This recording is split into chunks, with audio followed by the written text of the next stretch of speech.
How is your afternoon going? It's a beautiful day in central Indiana. The sun's shining bright.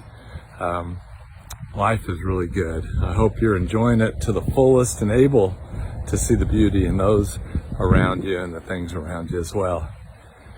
I was in Evansville, Indiana on Friday and visited a friend who's a pastor there, and we met when I spoke at my grandmother's funeral more than 25 years ago.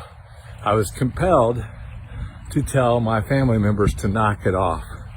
And what I was telling them to knock off is in Exodus 20, it suggests that the sins of the father will be passed on to the third and the fourth generations, or revisited to the third and fourth generations. And some of that stuff had really affected our family. And consequently, as a young man, I felt like the Lord stirred me to stand at my grandmother's funeral and look my family in the eye and say, as for me and my household, we're going to serve the Lord, and this stuff is stopping with us. It's one of the hardest things I ever did. And when I showed my notes to the young pastor, the young Keith was as anxious about it as he was. And he said, "Are you sure you want to do this?" And I'm like, absolutely don't want to do it, but I sense God is telling me to tell my family that this stuff needs to stop. And so anyway, I got to visit with him Friday, and I was laughing with him about that whole situation and how time has passed and what it has really shown to happen through that.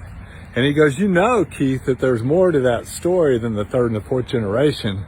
And he goes on and he said that, that God promised the righteous man, his offspring will be blessed for 1,000 generations, which is really the very next verse. It says he'll bless thousands, and if you cross-reference it, it says thousands of generations. So the idea that a family can just keep passing junk down from one generation to another is so, but better than that is the idea that the righteousness of Christ in you can go down in generations and bless people who never even knew that you existed.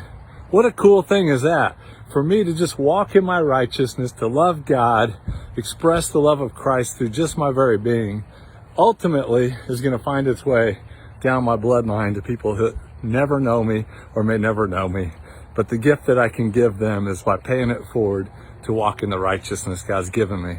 I hope today you can walk in righteousness, you can walk in joy, and you can make the most of your days, because He loves you more than I could possibly ever express to you. All right, I got to go for a run. You guys have a great day. I'll see you.